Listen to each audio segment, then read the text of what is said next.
In Alien, the bad guy was the xenomorph, the alien creature of the title, but as we learned from Ash, cold corporate interests instigated everything.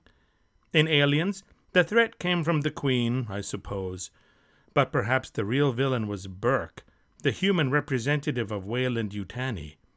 This carried over into Alien 3, with the new dog-like alien being the immediate threat, but Weyland-Yutani operatives lurking behind it all.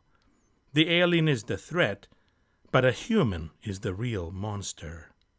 In Alien Earth, we have a nice buffet of potential villains to choose from. Morrow is certainly turning out to be one, having let his former crewmates die and now blackmailing slightly into doing something horrific. While Curse suggests menace, he is a synth and might not be capable of going against his programming. Nibs has shown us that the hybrids might become unstable, but it is unclear if they are truly the minds of children transferred into synthetic bodies, or just AIs that think they're human, as voiced by Arthur. No, it seems that the real villain is Boy Kavlier, the world's youngest trillionaire and founder of Prodigy, one of the 5 corporations that rule the Earth.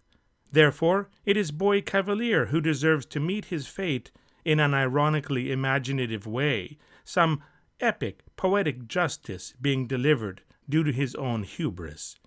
Here is what I imagine. Families were convinced to let their terminally ill children undergo some kind of treatment at Prodigy facilities. Unbeknownst to those families, the actual procedure involved transferring the minds of those children into synthetic bodies that would never age, never get sick, never die. Immortality achieved and coming soon to a store near you. We have not seen or heard otherwise, although I have my own suspicions, so it seems that the children die during the procedure and their bodies are disposed of. That is where the question arises. Was the mind actually transferred, or was it simply copied?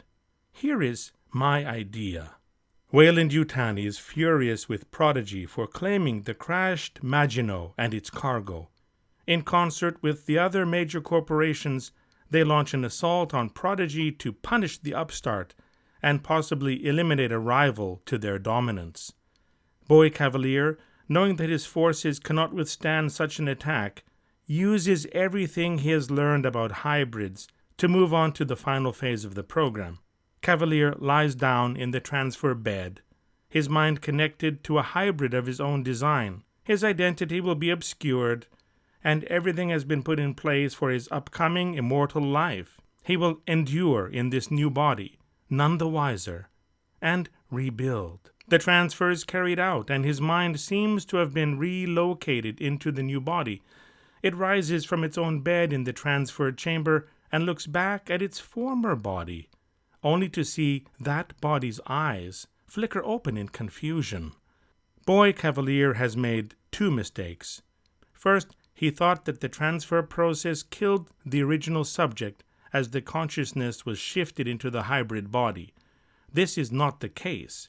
It is a taxing procedure, and the children, already gravely ill, were unable to survive it. Boy Kavlier was not ill. He was healthy. He survived. This reveals his second mistake. The consciousness is not transferred. It is merely copied. Whatever is inside of this hybrid is not him. He is still alive in his original body, looking upon some inconceivable falsehood of existence. It is not him inhabiting the immortal body. It is a facsimile. The hybrid comprehends this as well, and thinking that there is no difference between his mind and the mind in his old body, proceeds to kill Boy Kavlier, leaving no witness to the ultimate failure of the hybrid program. The hybrid Kavlier then leaves the facility and disappears into the world, preparing for his next moves. Thus we end with our villain having met a terrible revelatory fate, and somehow still alive in a way to carry on evil pursuits with even less humanity than before. What do you think? Too much? Too spot on? Not enough? Any and all comments are welcome. If you enjoyed my idea and this video, please leave a like to let me know. Also, consider subscribing to my channel for more videos on entertainment topics of all kinds. Thanks for watching. See you next time.